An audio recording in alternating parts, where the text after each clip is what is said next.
Добрый день. Давайте сегодня посмотрим с вами мысли, чувства, действия вашего партнера, мужчины или женщины. Загадайте сами. Неделя святочная, да? Говорят, на святочной неделе все гадания должны быть правдивыми. Они всегда должны быть правдивыми. Но на святочной неделе особо волшебными. Поэтому, чтобы у нас не вышло, мы с вами еще попробуем смоделировать обстоятельства так, как бы нам хотелось это видеть, несмотря ни на что. Расклад будем делать на вот такой моей новой колоде, которая приобретена благодаря вашим донатам. Спасибо большое вам. И сейчас подумайте о вашем партнере, о вашем любимом человеке. Представьте его внешность, образ, голос. Назовите его по имени, вслух или мысленно про себя. И, конечно же, думайте о нем на протяжении всего расклада.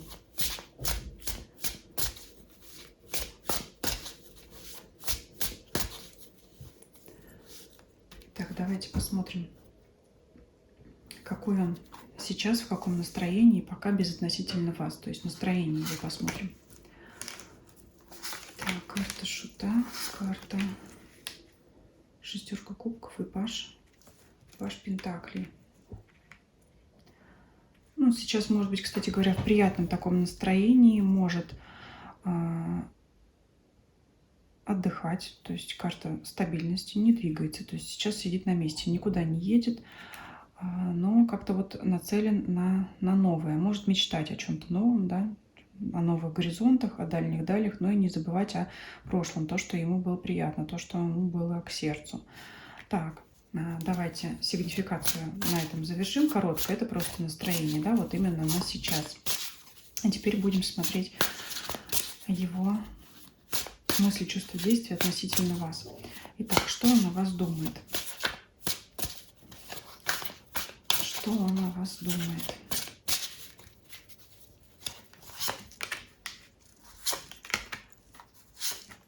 Не знает, как вам подступиться, потому что вы для него тайна, загадка, вообще не знает, с какой стороны к вам подойти. Ну и себя тоже ценит, знаете, не будет как-то преклоняться. Очень человек гордый. Здесь, знаете, может быть два гордеца или ситуация такая, что невозможно действительно подступиться. Но он как бы и в грязь лицом не хочет ударить. Может быть, боится чего-то. Ну, чего боится, собственно говоря, да? Вот именно, чтобы в глазах, в ваших глазах не упасть или в глазах окружающих как-то. Ну, то есть он вообще не знает, как себя с вами вести. Но при этом чувство собственного достоинства не теряет. Так, давайте еще посмотрим. То есть какая-то уже такая ситуация. Да? Что еще?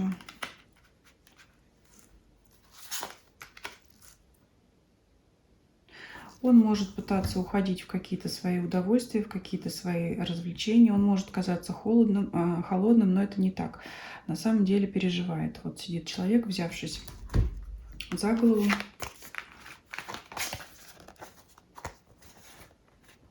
Думает, может в ночи думать. Ну, не думаю, что при свечах, конечно, но вот в темное время суток. То есть днем может храбриться, быть веселым, показывать, что он доволен жизнью, может иногда даже показывать какое-то свое безразличие, холодность, при этом как-то украдкой на вас поглядывать. Ну, а вообще в голове, вот когда он остается наедине, у него, конечно, там печаль. Это, конечно, все вас касается. То есть, если вы видите его какое-то внешнее равнодушие или чрезмерное веселье, это может быть показным, напускным. На самом деле он переживает. Переживает опять. Почему? Потому что мы уже сказали, он не знает, как к вам подойти. Ситуация у каждого своя, да, кто-то поссорился, кто-то кому-то что-то сказал, кто-то еще что-то, да, но это здесь именно как-то его невозможность к вам подойти. Здесь, несмотря на то, что не показывает карта желание на то, чтобы к вам продвигаться, оно все равно есть, потому что раз посещает его печальные мысли о том, что вы для него тайна, загадка, и нет, он как может считать, что нет шансов, нет возможности быть с вами. все равно он об этом думает. Думает, печалится. Давайте еще посмотрим, что он думает. Королева мечей. И вы такая же королева мечей, как и он. Можете себя также проявлять, зеркалить. Кстати говоря, да, как он к вам, так и вы к нему держать вот этот баланс. То есть вы не будете в отношениях на шаг вперед, вы, ну, как и говорится, будете его зеркалить. Вот если он к вам будет проявляться с чувствами, с любовью, чего он хочет, да, вот тогда и вы ему откроетесь. Но вот здесь вот у него есть понимание, что как он себя ведет, так и вы ему отвечаете. То есть он это понимает, в принципе, но почему-то все равно вот считает, что нет возможности к вам как-то действий каких-то. Вот у него какая-то безысходность и печаль, тоска. Но вот здесь чувство-то есть все равно. Он думает об этом. Думает об этом. Может думать по верховной жрице, что он не понимает, есть ли у вас чувства, потому что вы оба закрыты. Здесь вообще такая ситуация, что вы оба можете не знать, что есть чувства друг у друга. Можете их как-то скрывать, не показывать. Я уже сказала, с его стороны это точно напускное, потому что он переживает. То есть он может думать о том, что влюблены ли вы в него так же по карте баланса, как он в вас, или нет, или все пустое. Скорее всего, он не видит возможности для действий, потому что он не видит ваших ответных чувств к нему, не видит вашего внимания. Вы вот два холодных, снежных здесь человека, король мечей, королева мечей. То есть и вы... Мы не на ваши чувства смотрим, мы на его чувства, конечно, смотрим. Но вот здесь камнем преткновения для него может служить то, что он не видит ваших чувств к нему, поэтому и не видит, он может считать, зачем мне действовать, если она там ко мне холодна, никак себя не проявляет. Вот такое еще может быть. Давайте теперь чувства конкретно его смотреть. Рыцарь мечей.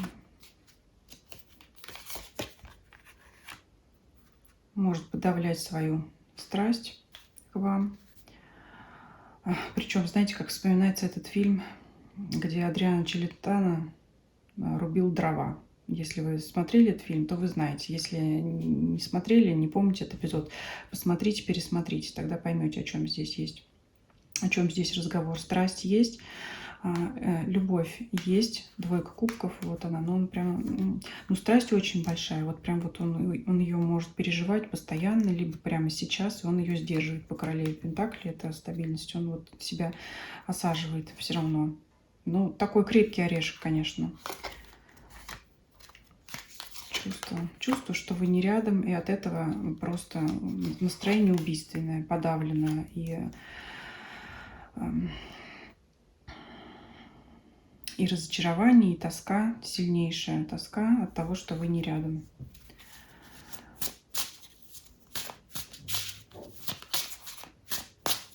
Собственно говоря, чего тебе еще не хватает? Чувство есть, страсть есть, не хватает. Ну, здесь пока не показывают страхов, но все равно есть какой-то, знаете, это не тот случай, когда мужчина боится, что его женщина отвергнет, потому что не знает, как она к нему относится, примет она его чувства, ухаживание, ответит ли ему взаимностью или нет. Это не тот случай. Здесь случай какого-то вот более такого рационального понимания, осознания вот этого. Здесь, знаете, как больше не то, что он боится, что вы его отвергнете, а вот, например, может он себе продумывать такие картины, вот если она скажет мне нет, и что я буду делать дальше? Более рационально как-то, более вот, то есть как я дальше я не смогу, и что я буду с этим делать, и как я буду с этим жить. Ну вот его вот эта вот разлука с вами, здесь все-таки на расстоянии, конечно, отношения, она его прям передавливает. Давайте посмотрим, додавит ли его эта тоска для того, чтобы все-таки он какие-то действия предпринял. Потому что, честно говоря, не видно его, не то, что не видно, он сам для себя не видит вариантов, как к вам подступиться. Ну, ему кажется, что вы к нему равнодушны. Поэтому трезвый разум короля мечей не считает целесообразным вообще что-то делать. Но давайте все-таки посмотрим. Это то, что в его голове. Давайте посмотрим, отдельными вопросами планы, его действий, да, то есть все-таки что-то он будет планировать, вот все-таки, я говорю, додавит его эта тоска, будет ли он что-то хотя бы там замысливать, потому что сейчас не видит вообще возможности, не знает, как вам подъехать, на какой козе, на каком Мерседесе, вообще не знает, с какой стороны к вам подступиться. Давайте отдельно посмотрим про планы его действий. Будут ли они какие-то, и какими они будут, и будет ли он следовать этому плану, либо вообще все пойдет по-другому. Давайте планы. Будет ли он, вот прям конкретно вот так спрошу, вот эта тоска человека от того, что вы не вместе, заставит ли она его, да, все-таки что-то делать? Ну, варианты будет перебирать. Хочет он все-таки к вам, что-то будет делать, но эти действия будут, знаете, с его стороны такими, в которых вы можете ничего не понять. Это могут быть какие-то деловые разговоры, деловое общение, то есть что-то он хочет как-то к вам налаживать это постепенно. Здесь вот десятка пентаклей выпадает, но я, конечно, здесь ее не вижу ни как карта семьи, никакого пока брака, никакого замужества. Здесь скорее раздумье о том, как наладить эту связь. И пока это будут такие шаги, по которым вы сами, собственно, не поймете, что человек какие чувства к вам испытывает. Это какой-то вот из разряда делового общения, каких-то рутинных, бытовых, обычных вопросов. Ну, то есть, а ему это для того, чтобы лишь бы вот поговорить хоть о чем там, да, хоть какую-то связь иметь, хоть какой-то контакт, какое-то общение. То есть это, ну, это какие-то проходящие вопросы вообще, которые не раскрывают совершенно его чувства. Вот у него пока такие намерения. Может быть, это опять как у короля мечей такой трезвый расчет, что если вдруг я пойму, что она как-то холодно, плохо со мной разговаривает, то как бы, ну и не к чему придраться. Чувств я своих тут не раскрыл, но вот так вот, скажем так, прощупал почву. Вот такое может ему что-то в голову приходить, но это, я говорю, это ни о чем. Что еще? Давайте какие-то планы посмотрим.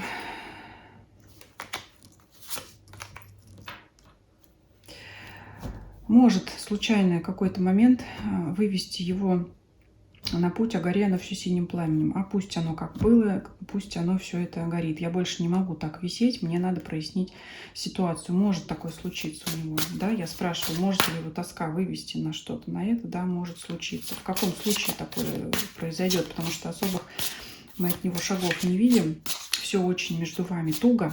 Вот так я скажу. Все в королеве мечей все как-то вот чувства свои спрятали, зажали, но они есть. Я уже сказала, чувства и страсть есть у него, по крайней мере. Да, мы же о нем спрашиваем. Может какой-то случиться такой момент, когда он вот это вот скажет, да, гори оно все синим пламенем. Я больше не могу в этом состоянии находиться. Я хочу ясности. Что может этому поспособствовать? Что или кто? Ну, опять вот это давление на него. Непосильная ноша. Вот он больше так не сможет. Он больше не сможет эту ситуацию терпеть. Он хочет хоть что-то захочет прояснить.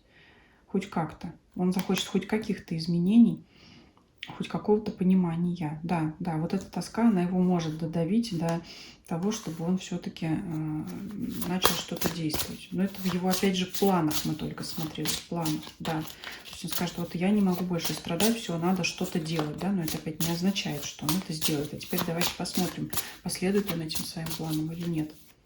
Ну, я уже назвала его крепким орешком. Там просто держится из последних сил руками и ногами, когда, знаете, в фильмах показывают, когда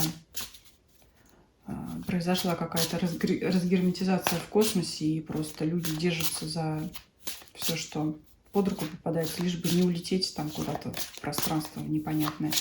Вот здесь он тоже так же может держаться руками и ногами. Такое ощущение, что его тут и плитой придавил, и вот груз. Где у нас здесь было? Ну вот может ли быть такое состояние комфортным для человека вот, на постоянной основе? Наверное, нет. Поэтому уже надо что-то с этим делать, надо как-то, да, уже выходить из этой ситуации. Либо в ту сторону, либо в ту. Либо где все прахом пошло, либо где все наладилось. Надо уже что-то решать. До такого состояния, конечно, он дойдет. Ну и так, теперь смотрим в итоге действия. Будут ли они соответствовать его планам, да? Или он так и будет там здравствуйте, до свидания. Что? Ну, взял себя в руки, возьмет, вернее. отправиться в путь. Потому что вот человек, который все-таки идет, вышел куда-то, да, решился, да, идет куда там, по обрыву. Но несмотря на это, мне кажется, его это нисколько не смущает. Вот все, иду по магу, проявил свою волю по суду. Суд — это что? Принять решение, выяснить все наконец-таки, да? Надо решить, надо с этим разобраться. Но человек идет в пропасть. Ощущение есть, что идет в пропасть. Вот все-таки хоть и маг выпадает ему, но идет наугад, на ощупь. Там какая-то открытая горная река. Явно вот это дерево, оно не доходит до второй стороны, чтобы действительно куда-то можно было по нему перебраться. Но, тем не менее, вышел. Вот здесь очень интересно. Семерка жезлов, а обычно борьба с несуществующими препятствиями. Когда человек борется с какими-то обстоятельствами, которых и нет, да, то есть он считает для себя что-то невозможным, что-то там, и начинает там что-то изобретать, да, когда впустую тратит, может быть, свои силы, и зря там чего-то опасается. А здесь вот очень похоже на карту шута, но тем не менее, здесь вот я вижу, что он идет в никуда, но идет. Так, давайте еще по действиям посмотрим, потому что это все очень... Да? Давайте поконкретнее спросим, что он может сделать, какие конкретные действия. То есть все-таки он что-то будет делать, потому что его эта тоска, она его изведет. Повозка, очень хорошо. Тройка пентаклей, восьмерка пентаклей. Интересно, две карты выпало, которые характеризуют работу, и колесница. Но здесь, если в буквальном смысле, если вы вместе работаете, вы там с ним встретитесь, он там вам что-то начнет предлагать, говорить. Вот опять же идет, знаете, рабочие какие-то моменты. Через работу, через какие-то дела, через что-то повседневное. То есть он не подойдет к вам там с признанием в любви. Но вот повозка, карта сильная, конечно, мощная. Это вот он к вам идет, но через работу. Опять через какие-то... Он будет аккуратно очень действовать через... повседневные, рутинные какие-то бытовые вопросы, будет налаживать с вами общение. Вот здесь конкретнее я сказать не могу. Что там, по-моему, через рыцаря Пентаклей он к вам планирует подходить. Так и здесь. Единственное, что здесь более такие уже активные карты, более какие-то осмысленные. Но все-таки в этих своих мечтаниях он к чему-то должен прийти. Действительно, что-то как-то наладить с вами контакт какой-то на постоянной основе. Я не знаю, если вы вместе работаете, может быть, там как-то сотрудничать, почаще работать именно вместе, да, над одним делом, там почаще, чтобы у вас коммуникация была как-то. То есть он как-то попытается сделать так, чтобы у вас было что-то общее. То есть такую более почву наладить, какую-то серьезную, что ли, материальную, я не знаю. Дела какие-то. Он вот через дела будет как-то к вам подходить, ваш серьезный товарищ король мечей, потому что его мечевая королева, он просто не знает, как к вам больше подойти. Не вижу я тут никаких... Ну, конечно, и колода такая серьезная, но тем не менее не вижу я тут никаких конфетиков, букетиков, если можно так выразиться. Это вот с позиции... Он, может быть, и захочет вам показать себя как делового человека, да, чтобы вы оценили его серьезность, его значимость, его надежность. То есть он как-то захочет вот таким пред вами предстать деловым человеком, чтобы вы его оценили. Чтобы вы его оценили. Да, вот так он захочет. Силу свою показать. Ну, вот я уже сказала, надежность, да. Вот он хочет, мужчина в ваших глазах выглядеть настоящим мужчиной. Вот так вот посмотрите. Голыми руками, да. За сталь могу схватиться. Вообще, кстати, может быть сильный такой человек. Физически, сам по себе я имею в виду. Ну и также и внутренне. Так, давайте посмотрим. А вы что же? Потому что хоть расклад на него, но вы тут мечевая королева. Что с вашей стороны? Рыцарь кубков. Ну, конечно, вы влюблены. Но вы тоже стоите на своем. Рыцарь кубков, у вас туз кубков и туз мечей. Ваша позиция такова. Влюблена-то я влюблена, но действий ждете от мужчины все-таки.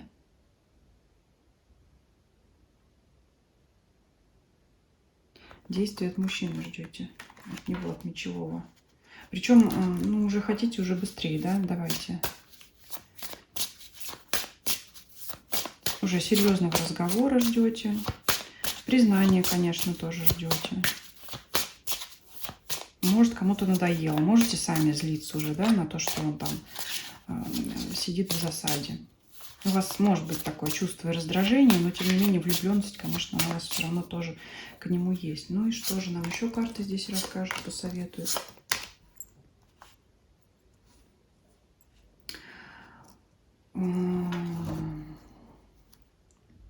Смотрите, башни и карта смерть. Конечно, это окончание. Причем с двух сторон. С двух сторон окончание чего? Помощи. Вот это должно закончиться, этот период, когда вы друг от друга ждете что-то. Друг от друга ждете шагов, друг от друга ждете знаков внимания, друг от друга ждете, когда кто-то, да, карта помощи, что вы друг другу будете помогать. Надо из этого выходить, собственно говоря, и вам, и ему. Активные действия нужны, конечно, если вы хотите быть вместе. Ну, вы об этом знаете, но вряд ли вы все-таки на это пойдете, потому что у вас туз мечей. Хотя что-то можете и сделать по тузу мечей. Сами как-то можете ему, я не знаю, подать знак, но это так только, знаете. Конечно, вы к нему навстречу не пойдете, но какие-то знаки ему, я не знаю, какие там, тоже можете оказывать. Кстати говоря, и карта вам это советует. Дайте ему знак, потому что он не видит ваших чувств. Как-то надо что-то Что-то вам тоже надо делать. Здесь не сидеть. Ну и он, может быть, когда это разглядит, тогда и он начнет действовать. Вот этот период закончится, когда вы друг друга ждете. Вот это, играть в гляделки, играть в молчанки, друг за другом при этом наблюдать.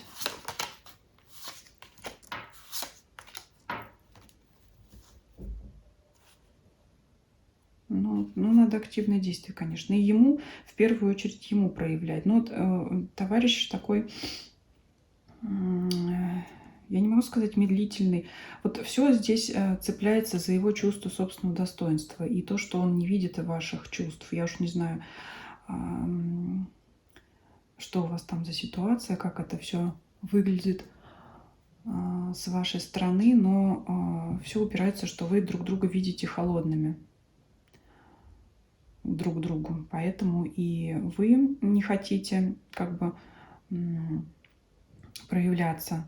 Первый, конечно, тем более, если вы женщина, да, со своей стороны смотрите расклад. И он не хочет потерять свое собственное достоинство, если вы ему откажете. А он, кстати, больше уверен в том, что вы ему откажете, нежели чем вы ему примете. Вот здесь вот такая вот вся загвоздка, поэтому надо тепла вам добавить в отношения. Мне еще давайте хочется Ленорман взять здесь. Закончится этот период, но только если, конечно, вы сами этому поспособствуете. Вы со своей стороны, он со своей стороны. Две карты, символизирующие конец вот этой помощи. Это, знаете, это не только помощь, в контексте карты нужды, когда вы друг от друга ждете, что он вам поможет, да, условно говоря, а вы ему поможете. Нужно делать. Нужно не просто ждать, нужно и делать это, помогать. Вам как-то ему давать понять, что он вам не безразличен, а он вам не безразличен. Ну и, соответственно, его вот таким образом проталкивать на эти действия. Надо ему дать понять, что он вам тоже нравится. Вот так вот, потому что он об этом переживает. Помните, какая там у него тоска выпадала. Что Ленорман скажет? Ну вот опять вот эти вот думы, что мы далеки друг от друга, между нами гора, непонимание какое-то. Каждый сидит, думает, и вы, кстати, тоже. Можете о нем думать в таком же ключе, как и он о вас, кстати говоря. Я уже там говорила, что вы можете друг друга зеркалить. Это как внешнее поведение, когда вы видитесь друг с другом, так и внутренне. Можете думать одинаково. Вы можете рассуждать так же, как и он. Должна эта ситуация разрешиться. Я уже сказала, каким образом. Вы вот не видите друг друга, что вы друг в друга влюблены, а вы влюблены. Такой вот был интересный расклад. Спасибо вам за просмотр. Пишите ваши комментарии, ваше мнение, вашу ситуацию. Будет интересно узнать. Подписывайтесь, кто не подписан. Если вас интересует личный расклад, пишите мне на электронную почту. Ссылка есть в описании канала. Всем спасибо за просмотр. Всем до свидания.